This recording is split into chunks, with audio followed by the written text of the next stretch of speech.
In the spring of 1970, a Hopi elder sat across from a stranger he had never met and handed him something no outsider had been allowed to hold in living memory: a piece of stone, broken clean along one edge, worn smooth by hands that had carried it for longer than anyone in the room could account for.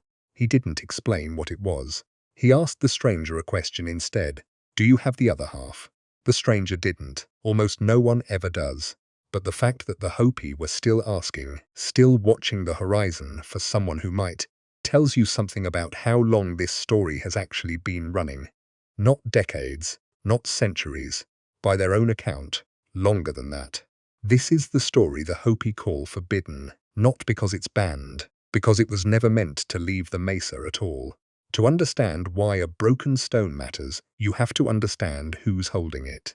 The Hopi live on 3 narrow ridges of rock in northern Arizona, 1st, 2nd, and 3rd Mesa, in villages so old that some of them predate the printing press, predate gunpowder, predate the idea of America by 700 or 800 years.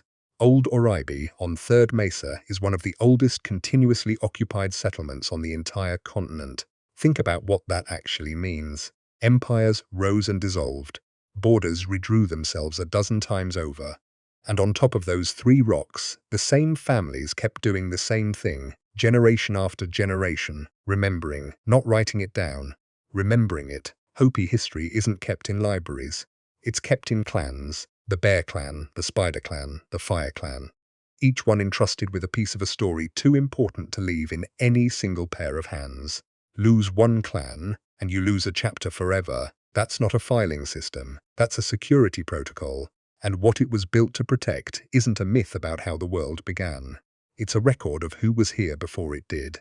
The Hopi call them the Kachina. Say that word to a tourist in Sedona, and they'll picture a carved doll on a gift shop shelf, or a masked dancer in a summer ceremony. That's the version that made it into postcards. It is not the version that made it into the kivas. In the deeper telling, the one reserved for initiates, spoken underground, never written, the Kachina were not symbols, they were beings. Teachers who came down and lived among the people during what the Hopi call the earlier worlds, ages that came before this one and ended, each time, in ruin. The first world burned. The second one froze. The third one drowned. And each time, a remnant of humanity was pulled out before the end, led, taught, resettled, by beings the Hopi describe not as gods but as something closer to engineers, people who built things, who knew things, who, when the work was finished, left. One figure appears at the start of this world specifically to receive the survivors as they climb up out of the last one. The Hopi call him Masau'u, guardian of the fourth world, this world, the one we're standing in right now. He didn't hand the survivors comfort. He handed them terms. Live modestly. Take only what you need. Remember where you came from, or you won't get to stay. That's an unusual thing to find at the center of a creation story. Most origin myths are about how the world was made. This one is about a contract, a set of conditions attached to permission to remain, which raises an uncomfortable question. Conditions set by whom, exactly, and enforced how? Here's where the story stops behaving like a local legend, because the Hopi are not the only people on Earth telling a version of this. Strip the specific names away and the shape underneath is almost identical from continent to continent. In the Andes, it's Viracocha, a teacher who arrives from across the water, raises stone cities with a precision the local tools shouldn't have allowed, then departs by sea, promising to return.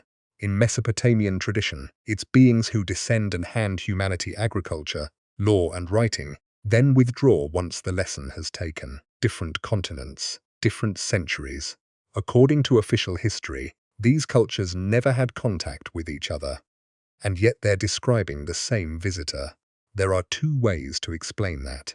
Either dozens of unconnected civilizations coincidentally invented an identical story about sky teachers who build and then vanish, or they're all remembering fragments of the same actual event, seen from different corners of a world that no longer exists in one piece. The Hopi just happen to be one of the only groups who kept their fragment intact enough to still hand it over whole, which is exactly what they tried to do, deliberately, urgently, in the middle of the 20th century.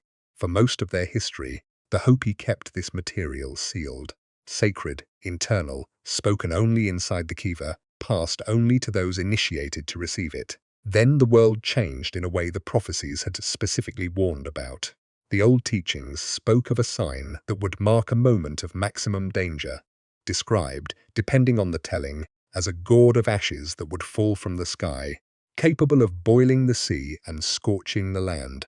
In August of 1945, that sign appeared twice, over 2 Japanese cities. The elders didn't take that as coincidence. They took it as the trigger they'd been watching for. And for the first time in their recorded memory, they made the decision to send the record outward. Not to museums, not to anthropologists first, but toward the one institution that had just been built to prevent exactly the kind of ending they'd been warned about. The United Nations. Hopi messengers spent years trying to get a hearing there. For decades, they were politely turned away, treated as a cultural curiosity rather than as witnesses trying to enter testimony. It would take until the early 1990s before a Hopi spokesman finally stood in front of the General Assembly and said, formally, on the record, what the elders had been trying to say since 1948. By then, in their own telling, the window they'd been sent to warn about had nearly closed. Pull back and look at the geography for a second, because it stops looking accidental. The Hopi didn't settle in the fertile valleys. They climbed onto 3 fingers of exposed rock in one of the driest, hardest landscapes on the continent. High ground, isolated, difficult to reach, difficult to conquer. If you were trying to protect one specific group of people through something catastrophic and global, and you wanted them to still be findable 1,000 years later, that's roughly where you'd put them. And scattered around that high ground, not on it but around it, sit the ruins, Chaco Canyon, Mesa Verde. Enormous stone complexes, aligned with the stars with a precision that still frustrates the archaeologists who measure them, apparently built fast, occupied briefly, and then abandoned, as if the builders had simply been called away. The official explanation is drought, warfare, resource collapse, the ordinary things that end ordinary settlements. The Hopi explanation is different. They say the migrations weren't collapse, they were instruction. Their ancestors were told to move across the land in a specific pattern, leaving markers at each stop, before finally converging on the mesas to wait. Under that reading, the ruins aren't failure, they're footprints. Which brings us back to where we started. According to the record, before the teachers withdrew for the final time, they didn't leave empty-handed. They left instructions, carried, in the tradition, on stone tablets given to specific clans, each one holding a fragment of the covenant and the root. And one of those tablets, deliberately, was left broken. The missing piece was said to be carried away toward the sunrise by a figure the Hopi call Pahana, the true white brother, who left at the dawn of this world with a promise to return one day, carrying the corner that completed the record. If the piece fit, it would prove he was the one who remembered. If it didn't, if someone arrived wearing the appearance of the brother but carrying none of the missing knowledge, the tradition is explicit about what that would mean. Destruction, arriving dressed as salvation. For centuries, the watch never really stopped. Elders scanned the eastern horizon, generation after generation, for someone who might finally be holding the other half. Nobody ever has been. Not yet, anyway. Near Old Oribe, there's a petroglyph the Hopi call the Prophecy Rock. It isn't decoration, it's a diagram. It shows 2 paths running side by side. The upper line is jagged. The road of people who chase power and machinery and forget the terms they were given. It runs forward for a while, and then it breaks apart entirely. The lower line is straight and unbroken. The road of people who stay close to the earth and keep the agreement. Between the 2 lines, there's a point where a figure can still step down from the upper road to the lower one. A last crossing before the paths separate for good. The Hopi reading of this plainly stated, is that we are currently somewhere on that upper line, and that the reason the elders finally broke their silence in the mid-20th century was to point at the crossing point, while it was still reachable, not a fable, a diagram carved in rock with a deadline attached.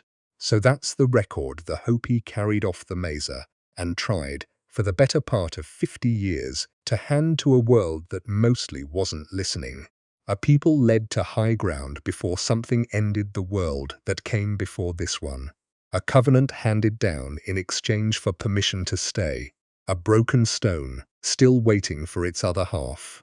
A rock carved with 2 roads and one last place to change which one you're standing on.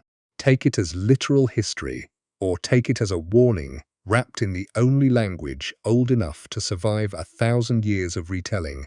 Either way, it lands in the same place. There's a people on 3 rocks in the Arizona desert who have spent longer than most nations have existed doing one job, remembering what the rest of the world was allowed to forget. And by their own account, the ones who left haven't said their final word yet. The mesas are still standing, the record is still there, and somewhere they're still watching the horizon.